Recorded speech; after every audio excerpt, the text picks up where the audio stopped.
Okay, this is the alternator of the Ford Mondeo 2003 late model going to 2007 6-speed diesel. I've removed the alternator already. I'll show you remove that, give you some tips in a minute.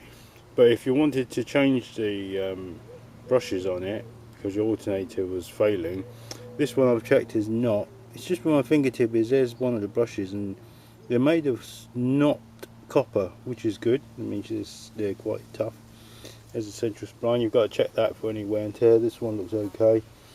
What you'll have to do is drill out that little kind of solder there, and that's all there, and this should pop straight out. The blue cable, notice on this side, red on that. To access that, you had to take this off, and on top of that there was, I think it went this way around like that. That was there, and there was a little cap on top of that, like so, and a tiny little plastic cap sits about here. Okay, there's also this cap and some sort of air vent cap that went on top. Right, so as I brought the alternator out, I did not have this on it. I did not have this. Well, I did have all the other bits on it. Right,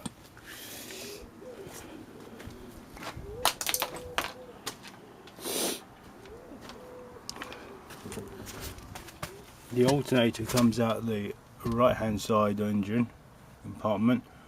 You have to remove the splash shield.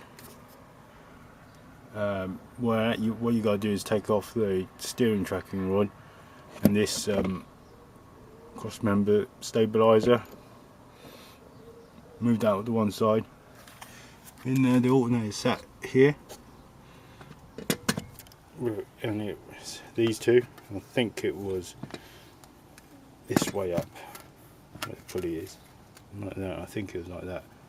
The pulley's here. Right. Quite difficult. First job is to release. My mistake. It was like that.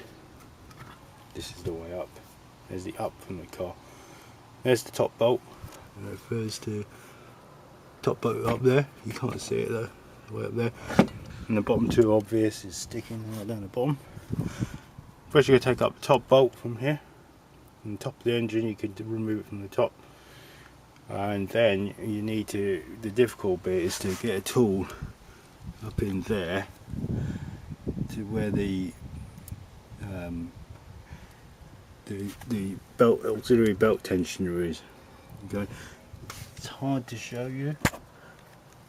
Should try. I'll get a light and I'll try again. Okay, right at the centre of the frame, you'll see a triangle pulley. That's the tensioner belt, auxiliary belt tensioner. There's a square little peg hole. You can see you need to pull that clockwise from how you're looking at it now, and that should release the tension on the springs. There's a spring, and compresses the spring. Then you can. I took the belt off from here first. Then you can take the belt off the alternator. Okay. Then the next thing is to remove the two bolts here and here, and then I took the covers off, that black air vane cover and the silver one. Took the cables off. The bottom cable is not a problem if you take it out from the bottom using number 10, I think. The top one was you have to reach from the top of the bonnet, and to unplug it there you just put a screwdriver in it and wedge it out from the gap. The difficult thing was to get a tool that would fit up here in that little hole. And I'll give you a tool tip.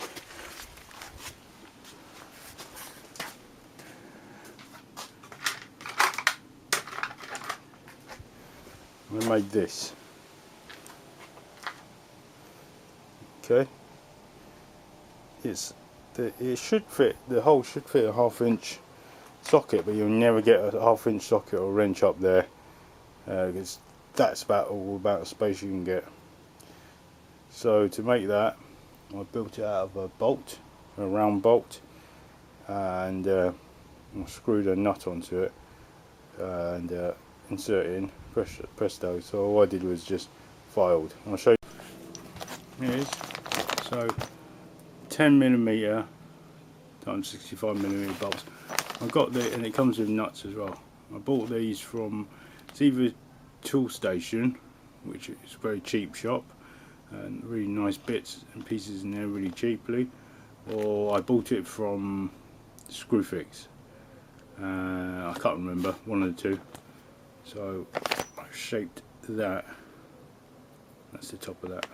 I shaped it from there. Alright, so just filed it down. Alright, I hope that helps. How the alternator comes out sideways. Can't really pull it from below, but you have to move all these aside. You have to move that aside, move that aside. It comes out from the side. Okay, one more tip. I've pushed the little tool that I made into this ratchet spanner. That's the only thing that'll fit.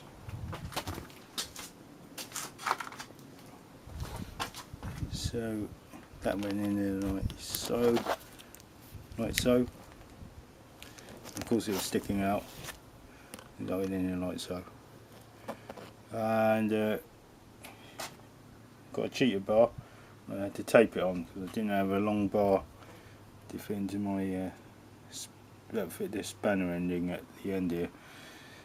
Okay, and the reason why I use the ratchet is because I noticed once you twist it, you need to really ratchet again. So if you twisted it, it's not enough to get the belt off. So you have to ratchet it, and do it again, ratchet and do it again. So you do need a ratchet.